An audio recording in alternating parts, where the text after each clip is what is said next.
As Canadian warplanes hit targets in Iraq, we look at how Islamic State fighters are using drone technology.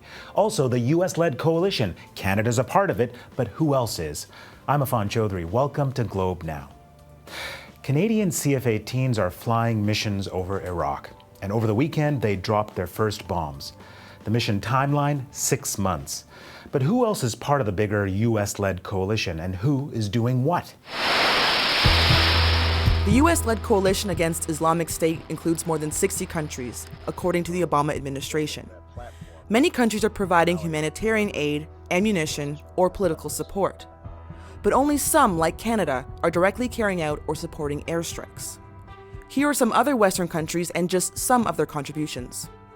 Britain has 8 tornadoes hitting targets in Iraq. France, 9 Rafale jets. Australia, 8 F-18 fighter jets. Belgium, 6 F-16 jets. The Netherlands has sent F-16 jets too, 8 of them. And of course, Canada is sending 6 CF-18 fighter jets. But the US is carrying out the bulk of the airstrikes. And it's not just in Iraq. In neighboring Syria, they're also targeting Islamic State.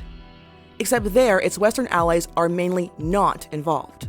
Instead, it's the Arab nations, Saudi Arabia, Bahrain, and Jordan. When the United Arab Emirates carried out its first airstrikes in Syria, its mission leader made history. Major Mariam al-Mansouri, the UAE's first female fighter pilot, flew an F-16 jet. Since August, there have been more than 300 airstrikes in Iraq. Since September, there have been more than 247 in Syria. Expect many more bombings as a US-led coalition seeks to degrade and defeat Islamic State.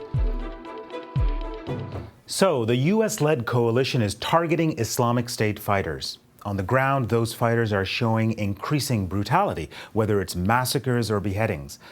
And the group is also trying to show how technology, and drone technology in particular, can be used. Cody Poplin is a research associate at the Brookings Institution, which is a public policy think tank based in Washington, D.C., and he's associate editor of Lawfare blog, which looks at U.S. national security law and policy. Hi, Cody. Hi, Affan. So let me get this straight. Islamic State fighters are using drones. What kind of drones?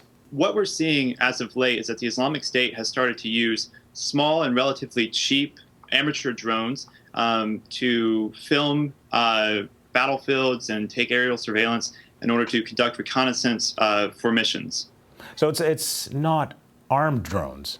No, in fact, these are quite amateurish drones, probably in the neighborhood of $500 with a smart HD camera attached to it, but can readily be bought on the web and shipped almost anywhere in the world. So, Cody, how valuable do you think these drones are to Islamic State? I think there are 2 values.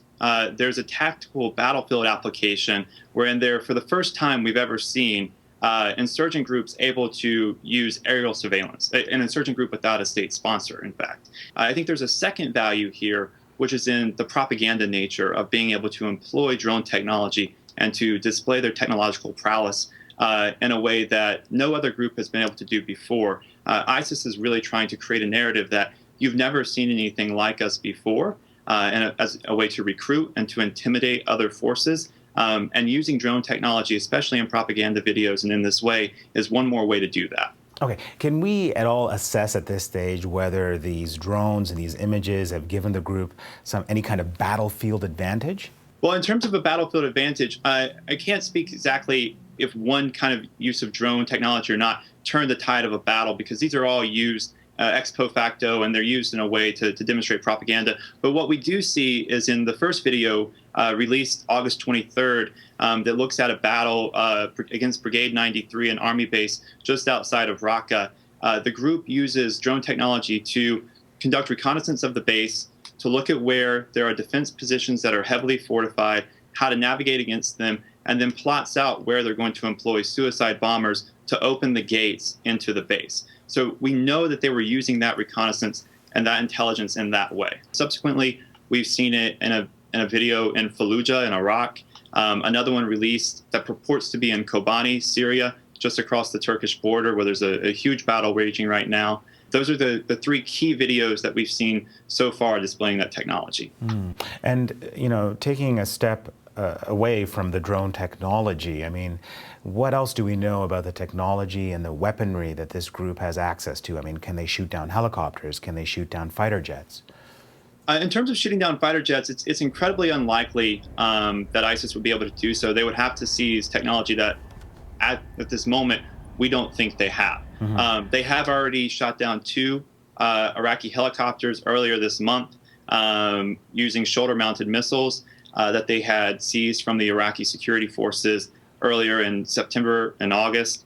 So they've already been able to take down 2 helicopters. But in terms of actually being able to take down coalition jets, that's a much harder thing to do. They're a lot faster. They're moving at a lot higher altitude. Okay, Cody, thank you so much. Absolutely. Thank you for having me.